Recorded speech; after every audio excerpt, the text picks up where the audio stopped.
Hi students, let's start 6th module of CX368 Web Technologies. So this module covers one of the most popular scripting language, that is PHP. So let's see the syllabus. So the syllabus for 6th module is given here. So it covers introduction to PHP, general syntactic characteristics, primitive operations and expressions, arrays in PHP, functions in PHP, pattern matching, form handling, then how to connect to a database, cookies in PHP, and finally session tracking. Okay, so these are the topics comes under module 6, and the textbook to be referred is Programming the World Wide Web 7th edition by Robert W. Sebesta, and Internet and World Wide Web How to Program 4th edition by Detail and Detail. Okay, so you can refer these two textbooks for module 6.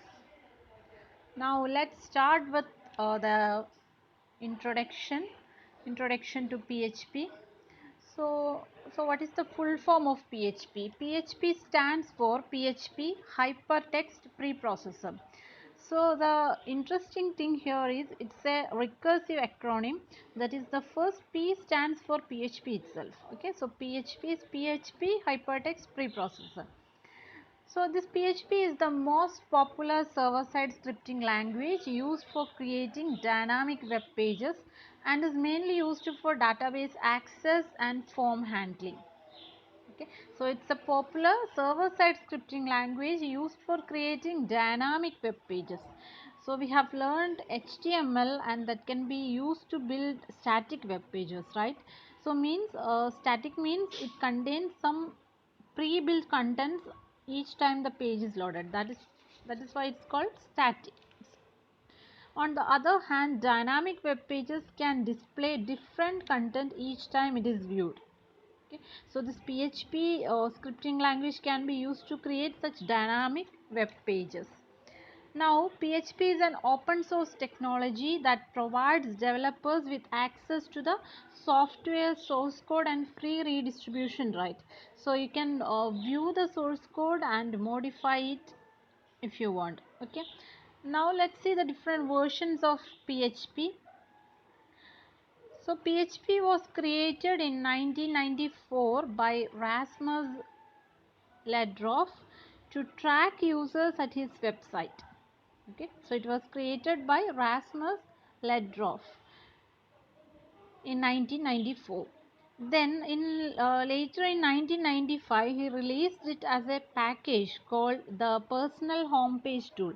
Okay, so actually the first name of PHP was Personal Homepage Tool, and later it was renamed as PHP Hypertext Preprocessor. Then the next version is PHP 2, released in 1997. It featured built-in database support and form handling. And the next version was PHP 3. It was released in 1990, late 1997 and early 1998. So it featured a rewritten parser. Okay, so that rewritten parser, which substantially increased the performance and led to an explosion in PHP use. Then next version was released in 2000, and that was PHP 4. The main feature of this PHP 4 was a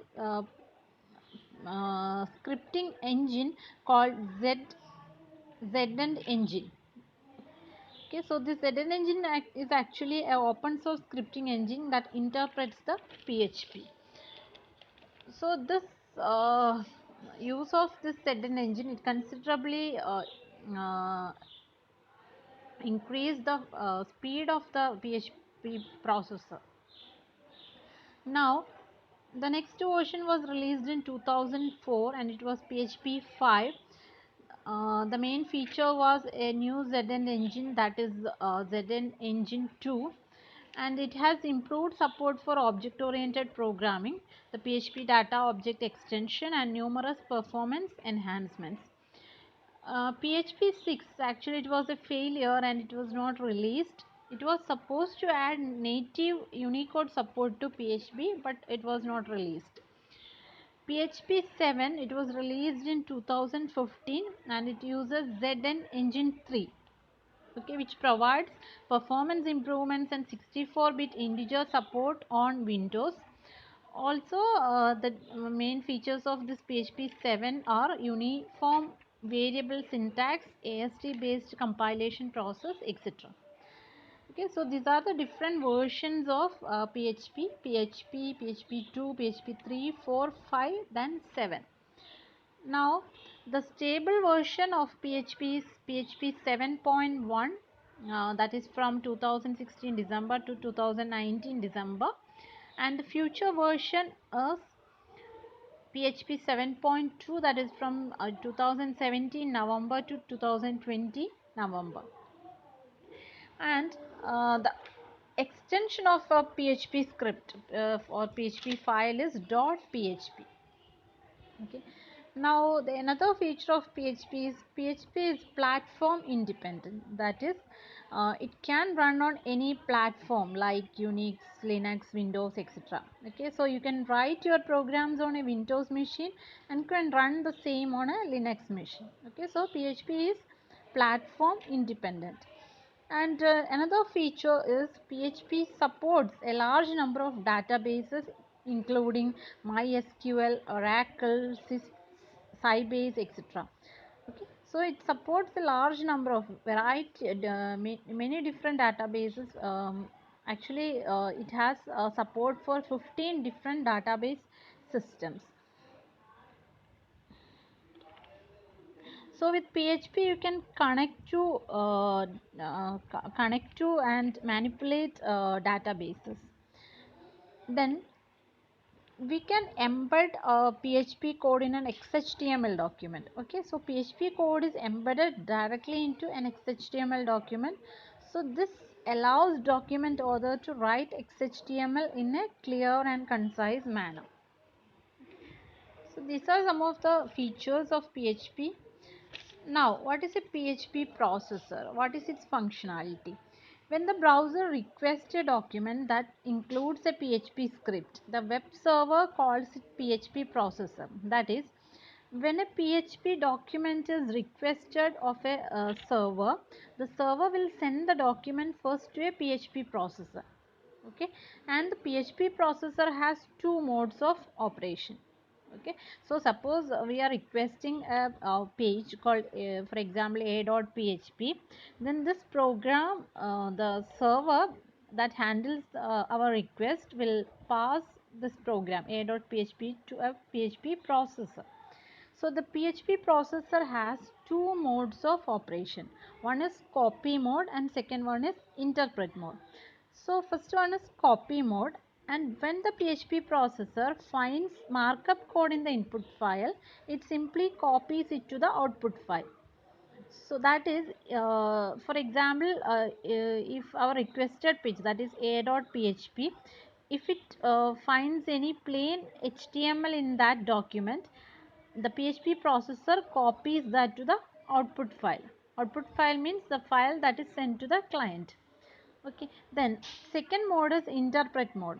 When the processor encounters PHP script in the input file, that is when the processor encounters PHP code in that a.php file, it interprets it and sends the output of the script in HTML form to the output file. Okay, so HTML codes are directly written to the output file, and PHP codes are processed by the in PHP processor, and it's converted to HTML form and are written to the output file.